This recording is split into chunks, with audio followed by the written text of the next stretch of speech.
സിനിമകളിലൂടെ നമുക്ക് സുപരിചിതനായിരുന്ന പ്രവാസി കലാകാരൻ ഹമീദ് ചങ്ങരംകുളം പ്രവാസമൊക്കെ അവസാനിപ്പിച്ച് നാട്ടിലേക്ക് പോവുകയാണ്. 1990 ബഹ്റൈനിൽ ഒരു യുദ്ധകാലത്താണ് അദ്ദേഹം പ്രവാസം ആരംഭിക്കുന്നത്. പ്രവാസം അവസാനിപ്പിക്കുന്നതും ഒരു യുദ്ധകാലത്താണ്. യുദ്ധവും താങ്കളും തമ്മിൽ എന്താ ബന്ധം?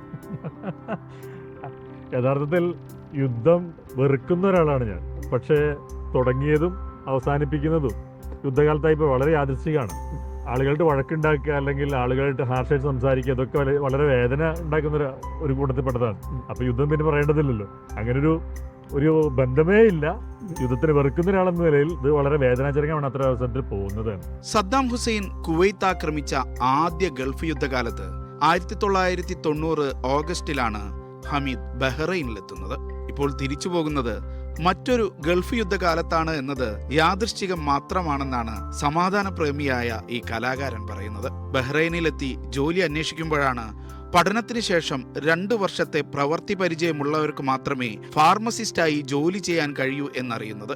2 വർഷം കഴിച്ചുകൂട്ടുന്നതിനായി പല ജോലികൾ ചെയ്യേണ്ടി വന്നു. ഇപ്പോൾ പഠിച്ചത് ഫാർമസി ഒക്കെ ആയിരുന്നു. 90കളിൽ ഫാർമസി ബിരുദമൊക്കെ എടുത്തിട്ടും എത്തിയത് വേറൊരു സ്ഥലത്താണ് എന്ന് കേട്ടിട്ടുണ്ട്. തുടങ്ങിയത് അതിൻ്റെ ഒരു പ്രവാസം അങ്ങനെ അത്രയും നിർബന്ധമായിരുന്ന ഒരു കാലഘട്ടമായിരുന്നു. തീർച്ചയായിട്ടും അക്കാലഘട്ടത്തിൽ സാമ്പത്തികമായിട്ടുള്ള പ്രയാസത്തിന് തന്നെ ആയിരുന്നു. യഥാർത്ഥത്തിൽ ഞാൻ എൻ്റെ പഠിച്ച കടം വീട്ടുന്നത് ബഹ്റൈനിൽ വന്നതിന് ശേഷമാണ്.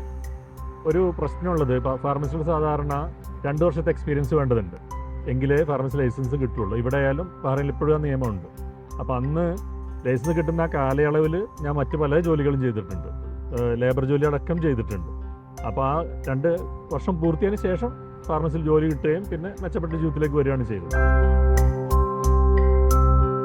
ബഹ്റൈനിൽ ജോലി നഷ്ടപ്പെട്ട കാലത്ത് 9 മാസത്തോളം റൂമിൽ തന്നെ തീറ്റിപ്പോറ്റുകയും വീട്ടിലേക്ക് പണമയച്ചും സഹായിച്ച ഒരു കണ്ണൂർ സ്വദേശി ബെന്നിയെക്കുറിച്ച് പറയാൻ ഹമീദിന് വാക്കുകളേറെയാണ്. ഗൾഫിൽ എത്തിയിട്ട് ഇപ്പോൾ തിരിച്ചു പോകുന്ന സമയത്ത് ആരോടാണ് ഏറ്റവും കടപ്പാടുള്ളത്? മറക്കാൻ കഴിയാത്ത ഏതെങ്കിലും വ്യക്തിത്വങ്ങളൊക്കെ ഈ ജീവിതത്തിനിടയിലുണ്ടോ? തീർച്ചയായിട്ടും ഉണ്ട്. ഞാൻ പണ്ടൊരിക്കൽ പറഞ്ഞിട്ടുണ്ട്, മീഡിയയിൽ പറഞ്ഞിട്ടില്ല. ബെന്നി എന്നൊരു സുഹൃത്തുണ്ടായിരുന്നു എനിക്ക് ബഹ്റൈനിൽ. അപ്പോൾ ബഹ്റൈനിൽ ഒരു 8-9 മാസം തുടർച്ചയായിട്ട് ഞാൻ ജോലിയില്ലാതിരുന്നിട്ട് ആ സമയത്ത് എൻ്റെ റൂം, ഭക്ഷണം എന്നോട് പോലും പറയാതെ പെരുന്നാളിൻ്റെ അവസരത്തിലേക്ക് വീട്ടിലേക്ക് വരെ അദ്ദേഹം പൈസ അയച്ചിരുന്നു. ഇന്നും ഞങ്ങളെ ബന്ധമുണ്ട് കേട്ടോ. അപ്പോൾ കഴിഞ്ഞ ദിവസം അദ്ദേഹം ഞങ്ങൾ 2 പേരും കൂടി നിൽക്കുന്നൊരു ഫോട്ടോ അയച്ചിരുന്നു. ബെന്നിയും അദ്ദേഹത്തിൻ്റെ ഭാര്യ മേഴ്സിയൊക്കെ ആയിട്ട് നല്ല ബന്ധമാണുള്ളത്. ആ ബന്ധം എപ്പോഴും തുടർന്ന് പോകുന്നുണ്ട്. ഒരു 30-33 വർഷത്തിന് ശേഷവും ആ ബന്ധം എപ്പോഴും നിലനിൽക്കുന്നുണ്ട്. ഏത് വർഷമാണ് UAE പ്രവാസം ആരംഭിക്കുന്നത്? UAE 2002 2002 ഞാൻ ബഹ്റൈനിൽ നിന്ന് വിവാഹം കഴിക്കാനായിട്ട് ക്യാൻസൽ ചെയ്ത് പോവുകയാണ് ചെയ്തത്. പിന്നെ തീർച്ചയായിട്ടും അത് ക്യാൻസലേഷൻ ബില്ല് വേറെ കാര്യങ്ങളുണ്ട്. പിന്നെ 2002 ഇങ്ങോട്ട് വരികയാണ് ചെയ്തത്. UAE അലൈനിലാണ് തുടക്കം. ഇവിടെ ഫാർമസിസ്റ്റ് ആയിട്ട് തന്നെയാണ്. അതെ, ഒരു ഫാർമസി വിസയിലാണ് വന്നിട്ടുള്ളത്. പക്ഷേ നിർഭാഗ്യവശാൽ ആ ഫാർമസി പൂട്ടിപ്പോയി. എൻ്റെ കാരണം കൊണ്ടല്ല, അത് കച്ചവടമില്ലാത്തൊരു ഫാർമസി ആയിരുന്നു. അപ്പോൾ അത് ഇമ്പ്രൂവ് ചെയ്യാനും കഴിഞ്ഞില്ല. അപ്പോൾ അത് പൂട്ടിപ്പോയതിന് ശേഷമാണ് മറ്റു ജോലിയിലേക്ക് വരുന്നത്, മാർക്കറ്റിങ്ങിലേക്കും സെയിൽസിലേക്കൊക്കെ വരുന്നത് ഒന്നാണ്. ഫാർമസി മേഖലയിലെ ജോലിക്കിടയിലും വായനയും നാടകവുമൊക്കെയായിരുന്നു എക്കാലത്തും ഹമീദിന്റെ ലോകം. നാടകങ്ങളിലും പരസ്യങ്ങളിലും മുഴങ്ങിയ തന്റെ ശബ്ദം ഉപയോഗപ്പെടുത്തി കഥയും കവിതകളും ആസ്വാദകരിലേക്ക് എത്തിക്കുന്ന കഥാകഥനം എന്ന ഒരു പരിപാടി സോഷ്യൽ മീഡിയയിൽ ഹമീദ് ആരംഭിച്ചിരുന്നു.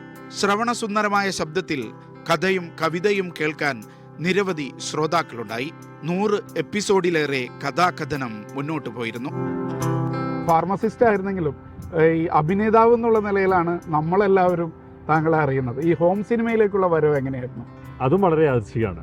സലാം കൊടിയത്തൂര് ഒരു ആൾ അന്വേഷിച്ചുകൊണ്ടിരിക്കുന്ന സമയമായിരുന്നു. പക്ഷെ എനിക്കതറിയില്ല. ഒരു ദൃഹം കൂടി എന്ന സിനിമയുടെ പ്രൊഡ്യൂസേഴ്സ് എന്നെ അദ്ദേഹത്തിലേക്ക് തള്ളിവിടുകയാണ് ചെയ്തത്. അത് അങ്ങനെ ഒരു പ്ലോട്ടായിരുന്നു. ഞാൻ പിന്നീട് എനിക്കറിയില്ല എപ്പോഴും പ്ലോട്ടാണെന്നുള്ളത് ആയിരുന്നു ഞാൻ വിചാരിക്കുന്നു. എന്നെ 1-2 പേരെയും കൂടി സലാം കൊടിയത്തിനോട് അടുത്തേക്ക് അയക്കുകയാണ് ചെയ്തത്, ഈ സിനിമയെക്കുറിച്ച് ഡിസ്കസ് ചെയ്യുമെന്നൊക്കെ പറഞ്ഞിട്ട്. പക്ഷെ അതിൻ്റെ തലേ ദിവസം നടന്നൊരു നാടക മത്സരത്തിൽ സലാം കൊടിയത്തൂർ ജഡ്ജായിരുന്നു. അപ്പോൾ അദ്ദേഹത്തിനെ കണ്ടിട്ടുണ്ടായിരിക്കണം സ്വാഭാവികമായിട്ട്. ഒരു കാഷ്വൽ സംസാരം കഴിഞ്ഞ ശേഷം അദ്ദേഹത്തിനോട് ചോദിച്ചു, ഇങ്ങനൊരു ആൾ ഞങ്ങൾ അന്വേഷിച്ചുകൊണ്ടിരിക്കുന്നുണ്ട്, ഇങ്ങനൊരു ഓപ്പർച്യൂണിറ്റി ഉണ്ട്, അഭിനയിക്കാൻ പറ്റുമോ എന്ന് ചോദിച്ചു. അപ്പോൾ ഞാൻ പറഞ്ഞു, ക്യാമറയുടെ മുന്നിൽ നിന്നിട്ട് ആകെയുള്ള എനിക്കൊരു പരിചയം പണ്ട് ഏഷ്യാനെറ്റ് ന്യൂസിൽ ഒരു റമദാൻ പരിപാടി ആങ്കർ ചെയ്തിരുന്നു. അത് മാത്രമാണ് ക്യാമറയുടെ മുന്നിൽ നിന്നുള്ള പരിചയം. അപ്പോൾ ഞാൻ പറഞ്ഞു, ചെയ്യാൻ പറ്റുന്ന താങ്കൾക്ക് തോന്നുന്നുണ്ടെങ്കിൽ ഞാൻ റെഡിയാണെന്ന് പറഞ്ഞു. അങ്ങനെയാണ് അതിലേക്ക് വരുന്നത്. ഫോട്ടോഗ്രാഫിയിലും കമ്പക്കാരനായ ഹമീദ് മികച്ച ഒരു ഫാമിലി കൗൺസിലർ കൂടിയാണ്. 2 വർഷം മുമ്പ് ഷാർജ അന്താരാഷ്ട്ര പുസ്തകമേളയിൽ ഹമീദ് ചങ്ങരംകുളത്തിന്റെ കഥാസമാഹാരമായ ഇപ്നു പുറത്തിറങ്ങി. ഹമീദിന്റെ രചനയിൽ മ്യൂസിക് ആൽബങ്ങളും ഇറങ്ങിയിട്ടുണ്ട്. എത്ര ഹോം സിനിമകളിൽ അഭിനയിച്ചു? അതിനു മുമ്പ് നാടകങ്ങളിലും കുറച്ച് കാലം ഉണ്ടായിരുന്നല്ലോ. ആ ഒരു അനുഭവം എങ്ങനെയാണ്? നാടകത്തിൽ അജ്മാനിൽ കുറേ അമേച്ചർ നാടകങ്ങൾ, പ്രൊഫഷണൽ നാടകങ്ങളൊന്നുമല്ല. രാജേന്ദ്രൻ എന്ന് പറഞ്ഞൊരു, ഇന്നലെ ഞങ്ങൾ സംസാരിച്ചിരുന്നു, ഇപ്പോൾ നാട്ടിൽ പോകുന്ന പറഞ്ഞപ്പോൾ അദ്ദേഹം വിളിച്ചിരുന്നു. അപ്പം അങ്ങനെ അജ്മാനിലെ നാടകങ്ങൾ അഭിനയിച്ചിട്ടുണ്ട്. നാട്ടിലും സ്കൂൾ നാടകങ്ങളിൽ, പിന്നെ നാട്ടിലധികം ഉണ്ടായിട്ടില്ല വസ്തുത. 20-21 വയസ്സിൽ ഇങ്ങോട്ട് കയറിയതാണ്. പിന്നെ ഹോം സിനിമ സലാം കൊടിയത്തൂര് 2 അഭിനയിച്ചു. പിന്നെ ഒരു 5-6 ഷോർട്ട് ഫിലിമുകളിൽ, പിന്നെ ഒരു കോമഡി സീരീസ്, അതിലൊക്കെ അഭിനയിച്ചു. ഇനിയിപ്പോൾ നാട്ടിലേക്ക് തിരിച്ചു പോകുമ്പോൾ കലാരംഗത്ത് സജീവമാവാൻ ഉദ്ദേശിക്കുന്നുണ്ടോ? വീണ്ടും ഈ ഇപ്പോൾ ഹോം സിനിമകളും ഷോർട്ട് ഫിലിമുകളൊക്കെ കുറച്ചും കൂടി ജനകീയമായ കാലമാണ്. അങ്ങനെ ഒരു തിരിച്ചുവരവ് ആഗ്രഹിക്കുന്നുണ്ട്? ഇപ്പോൾ ഹോം സിനിമയുടെ ഒരു ദീർഘമായിട്ടുള്ള 2 മണിക്കൂർ അതിന്റെ കാലം കഴിഞ്ഞു. ഇപ്പൊ ക്രിസ്പിയാണ് എല്ലാവർക്കും വേണ്ടത്. 30 സെക്കൻഡ്, 1 മിനിറ്റ്, അങ്ങനെ അതുണ്ട്. സിനിമാ മോഹമുണ്ട്. എഴുത്തിന്റെ വഴിയിൽ ഒരു പ്രൊജക്റ്റ് മനസ്സിലുണ്ട്. അതും പ്രവർത്തിയാക്കണമെന്നുണ്ട്. അപ്പോൾ എല്ലാ വിജയാശംസകളും നേരെയാണ്. Thank you.